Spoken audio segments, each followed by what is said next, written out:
Upon a time, in an age long past, there lived a poor fisherman named Ghazi. Every day he would go to the sea, cast his net, and wait for the bounty God would provide. He was a patient and kind man, and his only hope was to catch enough fish to feed himself and his wife. One day, Ghazi cast his net, and when he went to pull it in, he found it was incredibly heavy. His heart filled with joy, and he said, "This must be a great catch." He pulled and pulled with all his might, sweat pouring from him, dreaming of the big fish he was about to haul in. After a great struggle, Ghazi pulled the net onto the shore. But what a disappointment! He found not a single fish inside. All he found was an old brass bottle, strange in shape and sealed with a lead cap bearing a mysterious seal. Ghazi picked up the bottle and turned it over in his hands. It was heavy and tightly sealed.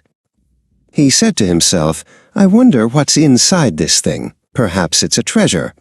Curiosity got the better of him, and he decided he had to open the bottle and uncover its secret. With a small knife, Ghazi managed to break the seal and open the cap. As soon as he did, a thick white smoke poured out of the bottle. It rose and rose until it filled the sky, becoming a huge cloud that blocked the sun's light. Little by little, the smoke began to take the form of a gigantic creature, its head in the clouds and its feet on the ground.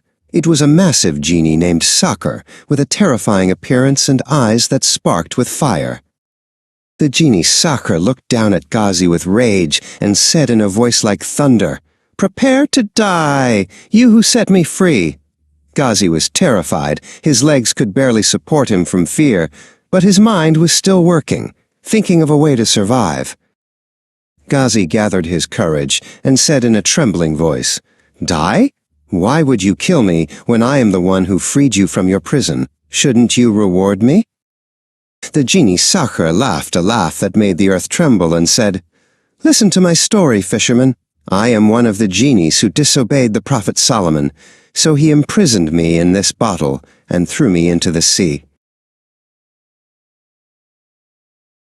In my first 100 years of imprisonment, I swore that I would give the one who freed me all the treasures of the earth.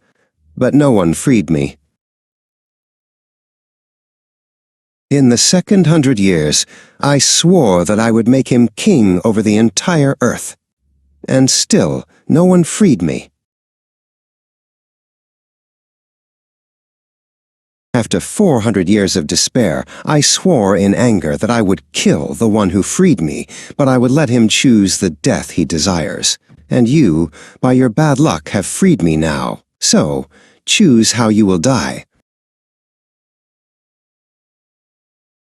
Ghazi thought as fast as lightning and pretended not to believe him.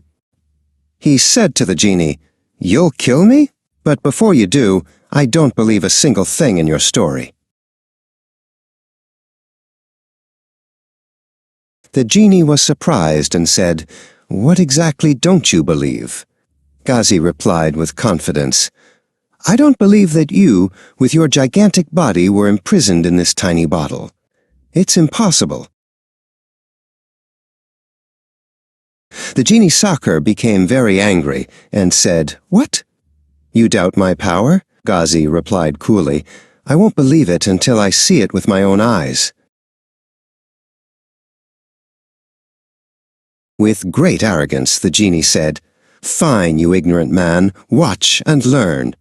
And the genie began to transform back into thick smoke, which started to enter, little by little, into the small bottle.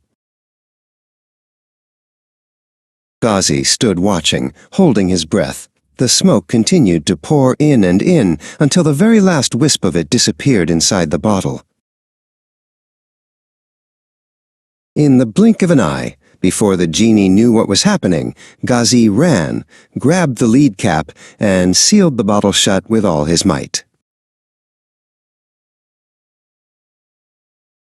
The genie's voice came from inside the bottle, faint and muffled. "Let me out! Let me out, fisherman, and I will do everything you desire." But Ghazi laughed and said, "No, my friend, a believer is not stung from the same hole twice." Without any hesitation, Ghazi walked to the deepest part of the sea and threw the bottle with all his strength. He returned home, thanking God for the cleverness that had saved him from death. And from that day on, Ghazi told this story to everyone to warn them of the bottle at the bottom of the sea.